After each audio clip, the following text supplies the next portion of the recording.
ഇന്ന് ദിവസം 208. ഇന്ന് വായിക്കുന്ന വചനഭാഗങ്ങൾ യെശയ്യാ അധ്യായം 37 38, ബാറൂക്ക് അധ്യായം 5 6, സുഭാഷിതങ്ങൾ അധ്യായം 11 25 മുതൽ 28 വരെ വാക്യങ്ങൾ.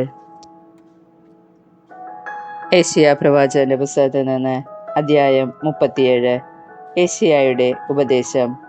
ഹെസക്കിയ രാജാവ് ഇത് കേട്ട് വസ്ത്രം കീറി ചാക്കുടുത്ത് കർത്താവിൻ്റെ ആലയത്തിൽ പ്രവേശിച്ചു. കൊട്ടാരം വിചാരിപ്പുകാരനായ എലിയാക്കിമിനെയും കാര്യവിചാരകനായ ഷെബ്നായെയും ശ്രേഷ്ഠ പുരോഹിതന്മാരെയും ചാക്കുടിപ്പിച്ച് ആമോസിന്റെ പുത്രനായ യെശയ്യാ പ്രവാചകന്റെ അടുത്തേക്ക് അവൻ അയച്ചു. അവർ യെശയ്യായോട് പറഞ്ഞു, ഹെസക്കിയ പറയുന്നു, ഇത് കഷ്ടതയുടെയും ശാസനയുടെയും കടുത്ത അപമാനത്തിൻ്റെയും ദിനമാണ്. കുഞ്ഞുങ്ങൾ പിറക്കേണ്ട നേരമായി, എന്നാൽ പ്രസവിക്കാൻ ശക്തിയില്ല.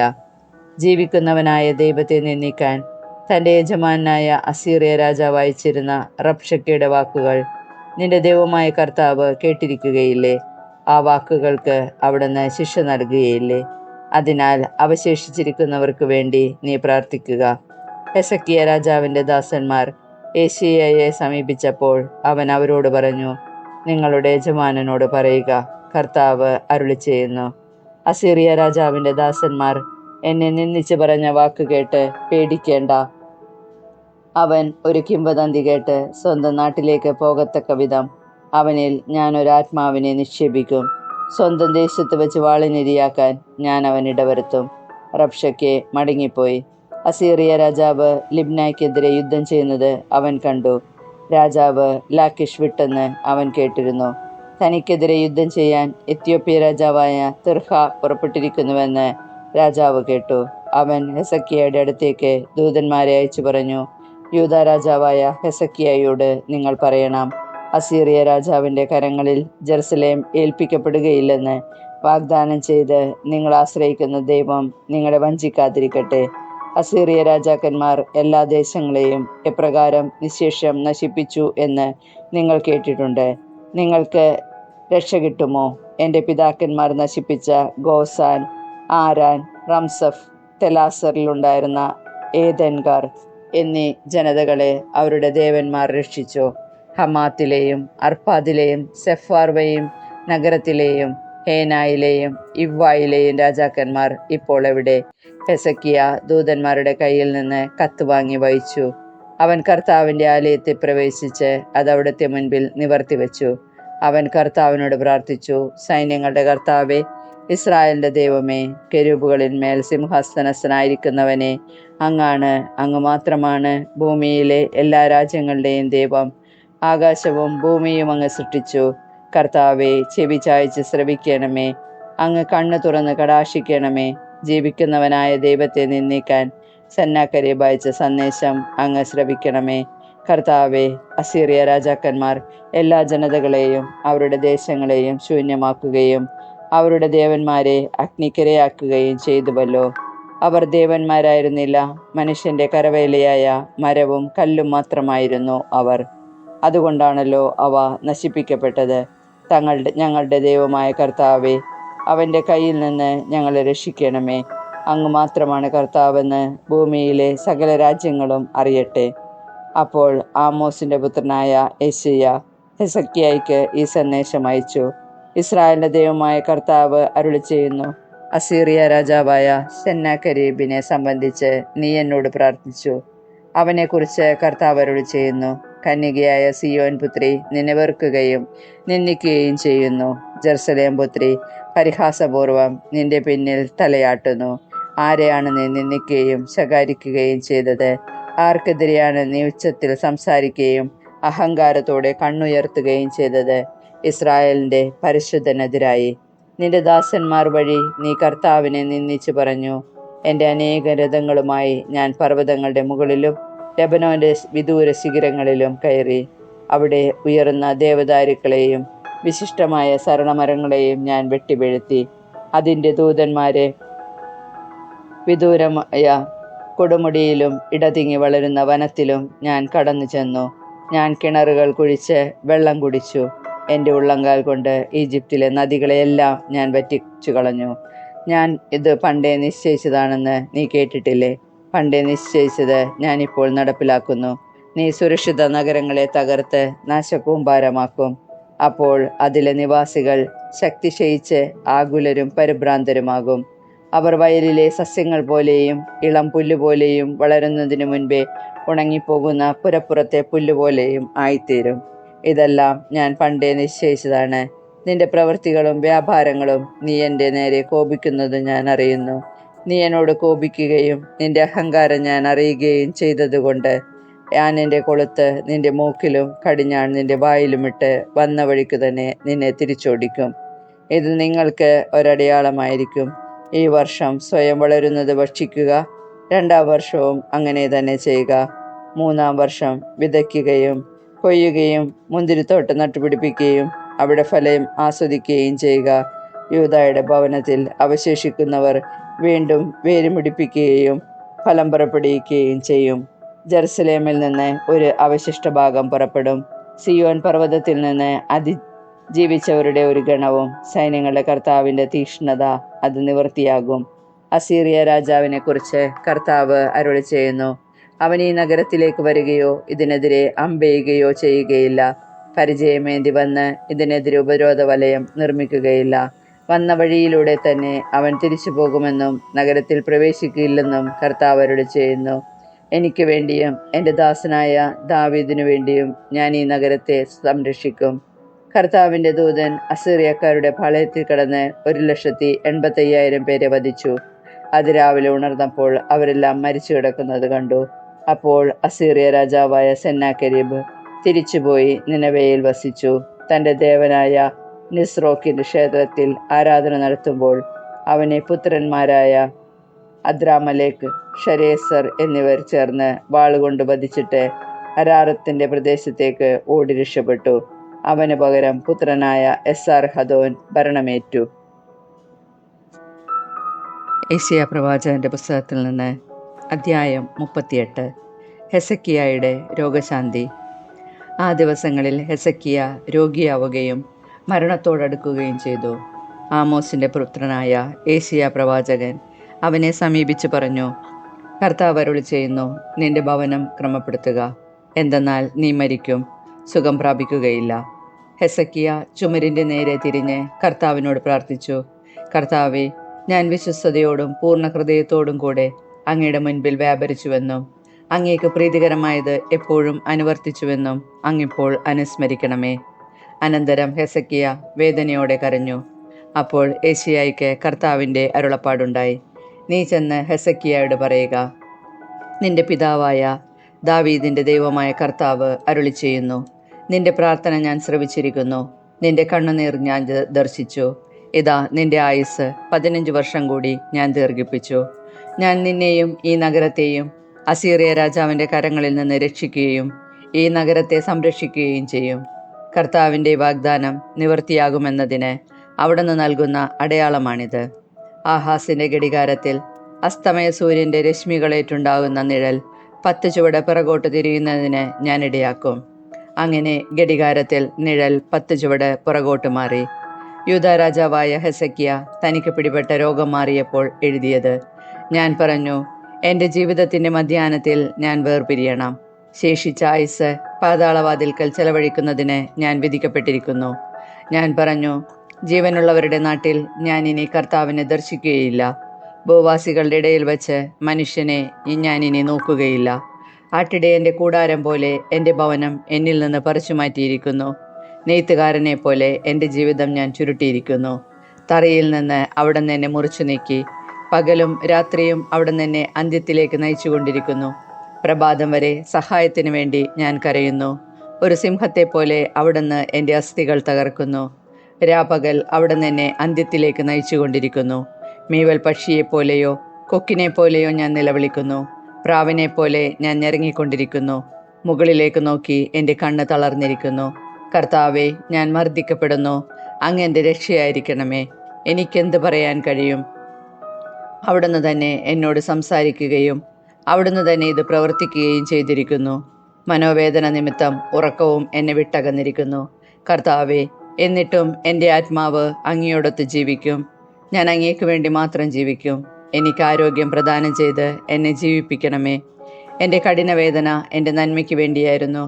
അങ്ങയുടെ സകല പാപങ്ങളും അങ്ങയുടെ പിന്നിൽ എറിഞ്ഞു കളഞ്ഞുകൊണ്ട് നാശത്തിൻ്റെ കുഴിയിൽ നിന്ന് എൻ്റെ ജീവനെ അങ്ങ് രക്ഷിച്ചു. പാതാളം അങ്ങേക്ക് നന്ദി പറയുകയില്ല, മരണം അങ്ങയെ സ്തുതിക്കുകയില്ല.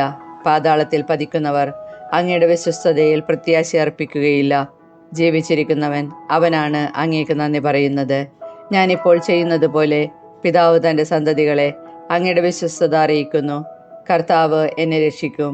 ഞങ്ങൾ അവിടുത്തെ ഭവനത്തിൽ പ്രവേശിച്ച് ജീവിതകാലം മുഴുവൻ തന്ത്രീനാദത്തോടെ അങ്ങയെ കീർത്തിക്കും. അപ്പോൾ യെശയ്യാ പറഞ്ഞു, അവൻ സുഖം പ്രാപിക്കേണ്ടതിന് ഒരു അത്തിയടയെടുത്ത് അവൻ്റെ പരിവിൽ വയ്ക്കുക. ഞാൻ കർത്താവിൻ്റെ ഭവനത്തിൽ പ്രവേശിക്കുമെന്നതിൻ്റെ അടയാളം എന്തായിരിക്കുമെന്ന് ഹെസക്കിയ ചോദിച്ചിട്ടുണ്ടായിരുന്നു. ബാറൂക്കിൻ്റെ പുസ്തകത്തിൽ നിന്ന് അദ്ധ്യായം 5. ജെറുസലേം, നീ ദുഃഖത്തിൻ്റെയും പീഡനത്തിൻ്റെയും വസ്ത്രം മാറ്റി ദൈവത്തിൽ നിന്നുള്ള മഹത്വത്തിൻ്റെ സൗന്ദര്യം എന്നേക്കുമായി അണിയുക. ദൈവത്തിൽ നിന്നുള്ള നീതിയുടെ മേലങ്കി ധരിക്കുക. നിത്യനായവൻ്റെ മഹത്വത്തിൻ്റെ കിരീടം ശിരസിലണിയുക. ആകാശത്തിന് കീഴിൽ എല്ലായിടത്തും ദൈവം നിന്റെ തേജസ് വെളിപ്പെടുത്തും.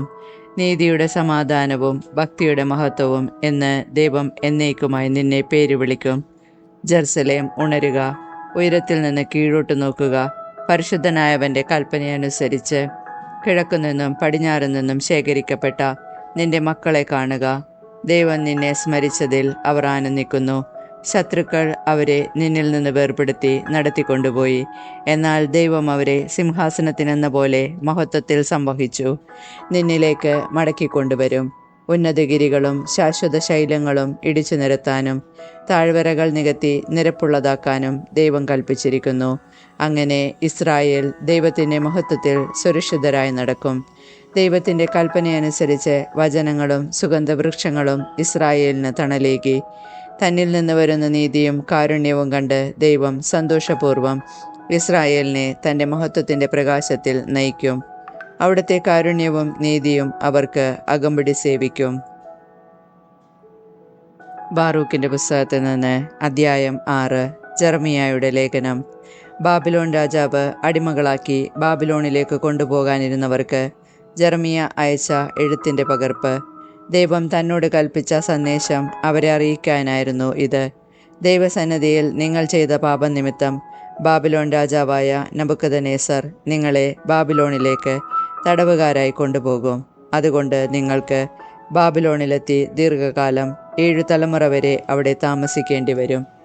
അതിനുശേഷം ഞാൻ നിങ്ങളെ അവിടെ നിന്ന് സമാധാനത്തിൽ തിരിച്ചു കൊണ്ടുവരും. നിങ്ങൾ ബാബിലോണിൽ വെള്ളി, സ്വർണം, മരം എന്നിവ കൊണ്ട് നിർമ്മിച്ച ദേവന്മാരെ കാണും. മനുഷ്യൻ അവയെ തോളിൽ ചുമക്കുന്നു. ജനതകൾ അവയെ ഭയപ്പെടുന്നു. ജനതകളെപ്പോലെ ആകാതിരിക്കാൻ ശ്രദ്ധിക്കുവിൻ. ഈ ദേവന്മാരുടെ മുൻപിലും പിൻപിലും നിന്ന് ജനക്കൂട്ടം ആരാധിക്കുന്നത് കാണുമ്പോൾ നിങ്ങൾക്ക് അവയോട് ഭയം തോന്നരുത്. എന്നാൽ നിങ്ങൾ ഹൃദയത്തിൽ പറയണം, കർത്താവേ, അങ്ങയെയാണ് ഞങ്ങൾ ആരാധിക്കേണ്ടത്. എൻ്റെ ദൂതൻ നിങ്ങളുടെ കൂടെയുണ്ട്. അവൻ നിങ്ങളുടെ ജീവൻ കാത്തു സൂക്ഷിക്കുന്നു. ശില്പികൾ മിനുക്കിയെടുത്തതാണ് അവയുടെ നാവുകൾ. സ്വർണവും വെള്ളിയും പൊതിഞ്ഞതാണ് ഈ വിഗ്രഹങ്ങൾ. സംസാരിക്കാൻ കഴിവില്ലാത്ത വ്യാജദേവന്മാരാണ് അവ. ആഡംബരഭ്രമമുള്ള യുവതികളെ എന്ന പോലെ അവയെ അവർ സുവർണ കിരീടമണിയിക്കുന്നു. പുരോഹിതന്മാർ ചിലപ്പോഴൊക്കെ ഈ ദേവന്മാരിൽ നിന്ന് സ്വർണവും വെള്ളിയും രഹസ്യമായി എടുത്ത് സ്വന്തം കാര്യങ്ങൾക്ക് ഉപയോഗിക്കുന്നു. അതിൽ നിന്ന് ഉള്ളറയിലെ വേശ്യകൾക്ക് പോലും കൊടുക്കുന്നു. സ്വർണവും വെള്ളിയും മരവും കൊണ്ട് നിർമ്മിച്ച ഈ ദേവന്മാരെ അവർ മനുഷ്യരെ എന്ന പോലെ വസ്ത്രങ്ങൾ അണിയിക്കുന്നു. തുരുമ്പ് പിടിക്കാതെയോ ചതിക്കിച്ചു പോകാതെയോ തന്നെത്താൻ രക്ഷിക്കാൻ അവയ്ക്കൊന്നിനും സാധ്യമല്ല. രക്താംബരം അണിയിക്കുമ്പോൾ അവയുടെ മുഖത്ത് കട്ടപിടിച്ചിരിക്കുന്ന ക്ഷേത്രത്തിലെ പൊടി തുടച്ചു മാറ്റേണ്ടി വരുന്നു. ദേശാധിപതികളെപ്പോലെ അവ ചെങ്കോൽ പിടിക്കുന്നു. എന്നാൽ തങ്ങളെ ധിക്കരിക്കുന്നവനെ നശിപ്പിക്കാൻ അവയ്ക്ക് കഴിവില്ല. അതിൻ്റെ വലത്ത് കൈയിൽ കടാരിയുണ്ട്, കോടാലിയുമുണ്ട്. എന്നാൽ യുദ്ധങ്ങളിൽ നിന്നോ കവർച്ചയിൽ നിന്നോ തന്നെ രക്ഷിക്കാൻ അതിന് കഴിവില്ല. അതുകൊണ്ട് അവ ദേവന്മാരല്ലെന്ന് വ്യക്തമാണ്. അവയെ ഭയപ്പെടേണ്ട. ഉപയോഗശൂന്യമായ പൊട്ടപാത്രങ്ങൾ പോലെയാണ് വിജാതീയരുടെ ക്ഷേത്രങ്ങളിൽ പ്രതിഷ്ഠിച്ചിരിക്കുന്ന ദേവന്മാർ. അവിടെ പ്രവേശിക്കുന്നവർ പറത്തുന്ന പൊടി കൊണ്ട് അവയുടെ കണ്ണുകൾ മൂടിയിരിക്കുന്നു. രാജദ്രോഹത്തിന് വധശിക്ഷയ്ക്ക് വിധിപ്പിക്കപ്പെട്ട് കിടക്കുന്നവനെ എല്ലാ വശത്തു നിന്നും വാതിലടിച്ച് സൂക്ഷിക്കുന്നത് പോലെ വിഗ്രഹങ്ങൾ കള്ളന്മാർ അപഹരിക്കാതിരിക്കാൻ പുരോഹിതന്മാർ വാതിലുകളും താഴുകളും ഓടാമ്പലുകളും കൊണ്ട് ക്ഷേത്രം സുരക്ഷിതമാക്കുന്നു. തങ്ങൾക്ക് ആവശ്യമുള്ളതിലും കൂടുതൽ വിളക്കുകൾ അവർ ദേവന്മാർക്കു വേണ്ടി കത്തിക്കുന്നു. എന്നാൽ അവയിൽ ഒന്നുപോലും കാണാൻ ദേവന്മാർക്ക് കഴിവില്ല. അവ ക്ഷേത്രത്തിൻ്റെ തുലാത്തിന് തുല്യമാണ്. ഭൂമിയിലെ കീടങ്ങൾ അവയെയും അവയുടെ വസ്ത്രങ്ങളെയും തിന്നു നശിപ്പിക്കുമ്പോൾ അവയുടെ ഹൃദയം ഉരുകിയതാണെന്ന് മനുഷ്യർ പറയുന്നു. ക്ഷേത്രത്തിലെ പുക കൊണ്ട് തങ്ങളുടെ മുഖം ഇരുണ്ടുപോയത് അവ അറിയുന്നില്ല. വവ്വാലുകളും മീവൽ പക്ഷികളും പറവകളും വന്ന് അവയുടെ ശരീരത്തിലും ശിരസിലും ഇരിക്കുന്നു. അതുപോലെ തന്നെ പൂച്ചകളും. ഇതിൽ നിന്ന് അവ ദേവന്മാരല്ലെന്ന് നിങ്ങൾക്ക് മനസ്സിലാക്കാം. അവയെ ഭയപ്പെടേണ്ട. അലങ്കാരത്തിനായി അവ ധരിക്കുന്ന സ്വർണത്തിൽ പറ്റിയ അഴുക്ക് തുടച്ചില്ലെങ്കിൽ അവ തിളങ്ങുകയില്ല. വാർത്തെടുക്കുമ്പോൾ പോലും അവയ്ക്ക് ഒരു വികാരവും ഇല്ലായിരുന്നു. അവയെ എന്തു വിലയ്ക്കും വാങ്ങാം, പക്ഷേ അവയ്ക്ക് ജീവനില്ല. കാലുകളില്ലാത്തതിനാൽ അവ മനുഷ്യൻ്റെ തോളുകളിൽ വഹിക്കപ്പെടുന്നു. അങ്ങനെ മനുഷ്യവർഗത്തിന് അവയുടെ നിസ്സാരത വ്യക്തമാകുന്നു. അവയെ ആരാധിക്കുന്നവർ ലജ്ജിതരാകുന്നു. എന്തെന്നാൽ അവരാണ് അവയെ ഉറപ്പിച്ചു നിർത്തുന്നത്. അല്ലെങ്കിൽ അവ വീണുപോകും. നിലത്ത് നാട്ടി നിർത്തിയതിനാൽ അവയ്ക്ക് തന്നെത്താൻ ചലിക്കാൻ കഴിവില്ല. മറിച്ചിട്ടാൽ അവയ്ക്ക് നേരെ നിൽക്കാനാവില്ല. മരിച്ചവരുടെ മുൻപിലെന്ന പോലെയാണ് അവയുടെ മുൻപിൽ കാഴ്ചകൾ അർപ്പിക്കുന്നത്. ഈ ദേവന്മാർക്ക് കാഴ്ചയർപ്പിക്കുന്ന ബലിവസ്തുക്കൾ പുരോഹിതന്മാർ വിറ്റ് ആ പണം ഉപയോഗിക്കുന്നു. അതുപോലെ അവരുടെ ഭാര്യമാരും കുറെയെടുത്ത് ഉപ്പിലിട്ട് സൂക്ഷിക്കുന്നു. ദരിദ്രർക്കോ നിസ്സഹായർക്കോ ഒന്നും കൊടുക്കുന്നുമില്ല. ആർത്തവകാലത്തും പ്രസവാനന്തരവും സ്ത്രീകൾ ആ ബലിവസ്തുക്കളെ സ്പർശിക്കുന്നു. ഇക്കാരണങ്ങളാൽ അവ ദേവന്മാരല്ലെന്ന് നിങ്ങൾ അറിയുന്നു. അവയെ ഭയപ്പെടേണ്ട. അവയെ എന്തിന് ദേവന്മാരെന്ന് വിളിക്കണം? സ്വർണവും വെള്ളിയും മരവും കൊണ്ടുള്ള അവയ്ക്ക് സ്ത്രീകൾ ഭക്ഷണം വിളമ്പുന്നു. അവയുടെ ക്ഷേത്രങ്ങളിൽ പുരോഹിതന്മാർ കീറിയ വസ്ത്രങ്ങൾ ധരിച്ചും താടിയും തലയും ക്ഷൗരം ചെയ്തും ശിരസ് മറക്കാതെയും ഇരിക്കുന്നു. മരിച്ചവന് വേണ്ടിയുള്ള അടിയന്തരത്തിൽ ചിലർ ചെയ്യാറുള്ളതുപോലെ അവയുടെ മുൻപിൽ അവർ അലറുകയും മുറവിളി കൂട്ടുകയും ചെയ്യുന്നു. ഭാര്യമാരെയും മക്കളെയും അണിയിക്കാനായി പുരോഹിതന്മാർ തങ്ങളുടെ ദേവന്മാരുടെ വസ്ത്രങ്ങളിൽ ചിലതെടുക്കുന്നു. അവയോട് നന്മ ചെയ്താലും തിന്മ ചെയ്താലും പ്രതിഫലം നൽകാൻ അവയ്ക്ക് കഴിവില്ല. രാജാവിനെ നിയമിക്കാനോ സ്ഥാനഭ്രഷ്ടനാക്കാനോ അവയ്ക്ക് സാധിക്കുകയില്ല. അതുപോലെ തന്നെ സമ്പത്തോ പണമോ നൽകാൻ അവയ്ക്ക് കഴിവില്ല. ആരെങ്കിലും അവയോട് ശപഥം ചെയ്തിട്ട് അനുഷ്ഠിക്കാതിരുന്നാൽ അത് ഈടാക്കാൻ അവയ്ക്ക് സാധിക്കുകയില്ല. മരണത്തിൽ നിന്ന് മോചിപ്പിക്കാനോ ബലവാനിൽ നിന്ന് ദുർബലനെ രക്ഷിക്കാനോ അവയ്ക്ക് കഴിവില്ല. അന്ധന് കാഴ്ച നൽകാനോ ആകുലതയിൽ നിന്ന് ഒരുവനെ വിമുക്തനാക്കാനോ അവയ്ക്ക് സാധിക്കുകയില്ല. വിധവയോട് കാരുണ്യം കാണിക്കാനോ അനാഥന് നന്മ ചെയ്യാനോ അവയ്ക്ക് കഴിവില്ല. തടി കൊണ്ട് നിർമ്മിക്കുകയും സ്വർണവും വെള്ളിയും കൊണ്ട് പൊതിയുകയും ചെയ്തിരിക്കുന്ന ഈ ദേവന്മാർ പർവ്വതങ്ങളിലെ കല്ലുകൾക്ക് സമാനമാണ്. അവയെ ആരാധിക്കുന്നവർ ലജ്ജിതരാകും. എന്നിട്ടും അവ ദേവന്മാരാണെന്ന് കരുതുകയും അപ്രകാരം അവയെ വിളിക്കുകയും ചെയ്യുന്നത് എന്തുകൊണ്ട്? ഇതിനു പുറമെ കൽദായർ പോരും അവയെ അവഹേളിക്കുന്നു. അവർ ഊമനെ കണ്ടാൽ ബാലിൻ്റെ അടുത്ത് കൊണ്ടുവന്ന് അവന് സംസാരശക്തി നൽകണം എന്ന് പ്രാർത്ഥിക്കുന്നു. ബാലിന് ഗ്രഹണശക്തിയുണ്ടെന്നാണ് അവരുടെ വിചാരം. എന്നാൽ അവർക്ക് ഇത് മനസ്സിലാക്കി അവയെ ഉപേക്ഷിക്കാൻ കഴിയുന്നില്ല. കാരണം അവർക്ക് ബുദ്ധിയില്ല. സ്ത്രീകൾ അരയിൽ ചരട് ചുറ്റി വഴിയരികിലിരുന്ന് കുന്തിരിക്കത്തിന് പകരം തവിട് പോയിക്കുന്നു. യാത്രക്കാരിൽ ആരെങ്കിലും അവളെ ആകർഷിക്കുകയും അവൾ അവനോടുകൂടെ ശയിക്കുകയും ചെയ്താൽ അവൾ തൻ്റെ അയൽക്കാരിയെ അധിക്ഷേപിക്കുന്നു. എന്തെന്നാൽ അവൾ തന്നെ പോലെ ആകർഷകത്വമുള്ളവളല്ല. അവളുടെ ചരട് പൊട്ടിച്ചതുമില്ല. അവയ്ക്ക് വേണ്ടി എന്തു ചെയ്താലും അത് വ്യർത്ഥമാണ്. എന്നിട്ടും അവ ദേവന്മാരാണെന്ന് ചിലർ കരുതുകയും അപ്രകാരം അവയെ വിളിക്കുകയും ചെയ്യുന്നത് എന്തുകൊണ്ട്? മരപ്പണിക്കാരും സ്വർണ്ണപ്പണിക്കാരുമാണ് അവ ഉണ്ടാക്കിയത്. ശില്പികൾ ആഗ്രഹിക്കുന്നതല്ലാതെ മറ്റൊന്നുമാകാൻ അവയ്ക്ക് സാധിക്കുകയില്ല. അവയുണ്ടാക്കുന്നവർ പോലും ദീർഘകാലം ജീവിക്കുകയില്ല. അങ്ങനെയെങ്കിൽ അവർ നിർമ്മിച്ച വസ്തുക്കൾക്ക് എങ്ങനെ ദേവന്മാരായിരിക്കാൻ സാധിക്കും? വരും തലമുറയ്ക്കും നുണകളും നിന്ദയും മാത്രമാണ് അവർ അവശേഷിപ്പിച്ചിരിക്കുന്നത്. യുദ്ധവും നാശവും വരുമ്പോൾ തങ്ങൾക്കും തങ്ങളുടെ ദേവന്മാർക്കും എവിടെ ഒളിക്കാൻ കഴിയുമെന്ന് പുരോഹിതന്മാർ കൂടിയാലോചിക്കുന്നു. യുദ്ധത്തിൽ നിന്നോ നാശത്തിൽ നിന്നോ തങ്ങളെ തന്നെ രക്ഷിക്കാൻ സാധിക്കാത്തതുകൊണ്ട് അവ ദേവന്മാരല്ലെന്ന് എങ്ങനെ വിശ്വസിക്കാതിരിക്കും?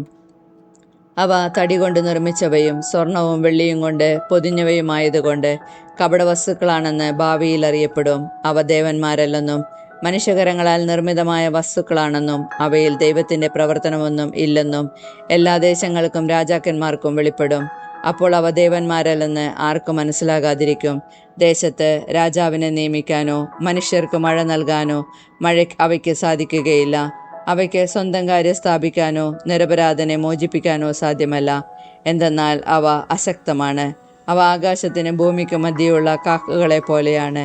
മരം കൊണ്ട് നിർമ്മിതവും സ്വർണവും വെള്ളിയും കൊണ്ട് പൊതിഞ്ഞതുമായ ദേവന്മാരുടെ ക്ഷേത്രത്തിന് തീപിടിക്കുമ്പോൾ അവയുടെ പുരോഹിതന്മാർ ഓടി രക്ഷപ്പെടും. അപ്പോൾ ദേവന്മാർ തുലാം കത്തുന്നത് പോലെ കത്തിപ്പിളരും. മാത്രമല്ല അവയ്ക്ക് രാജാവിനെയോ ശത്രുക്കളെയോ എതിർത്തു നിൽക്കാൻ സാധിക്കുകയില്ല. പിന്നെ എന്തുകൊണ്ടാണ് അവയെ ദേവന്മാരായി കരുതുകയും അംഗീകരിക്കുകയും ചെയ്യുന്നത്? തടി കൊണ്ട് നിർമ്മിച്ചതും സ്വർണവും വെള്ളിയും കൊണ്ട് പൊതിഞ്ഞതുമായ ദേവന്മാർക്ക് കള്ളന്മാരിൽ നിന്നോ കവർച്ചക്കാരിൽ നിന്നോ തങ്ങളെ തന്നെ രക്ഷിക്കാൻ സാധിക്കുകയില്ല.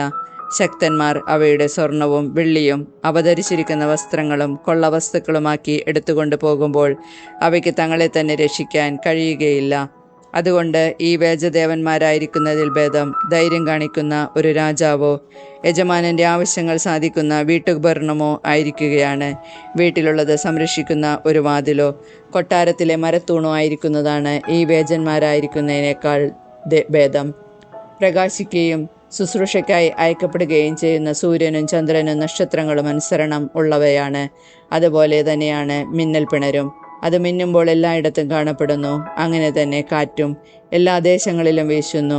ദൈവം മേഘങ്ങളോട് ലോകം മുഴുവൻ പോകാൻ കൽപ്പിക്കുമ്പോൾ അവ അവിടുത്തെ ആജ്ഞകൾ അനുസരിക്കുന്നു. പർവ്വതങ്ങളും വൃക്ഷങ്ങളും ദഹിപ്പിക്കുന്നതിനായി ആകാശത്തിൽ നിന്ന് അഗ്നി അയക്കുമ്പോൾ അത് ആജ്ഞ അനുസരിക്കുന്നു. എന്നാൽ ഈ വിഗ്രഹങ്ങളെ രൂപത്തിലോ ശക്തിയിലോ അവയോട് തുലനം ചെയ്യാനാവുകയില്ല. അതിനാൽ ആരും അവയെ ദേവന്മാരാണെന്ന് കരുതുകയോ അപ്രകാരം വിളിക്കുകയോ ചെയ്യരുത്.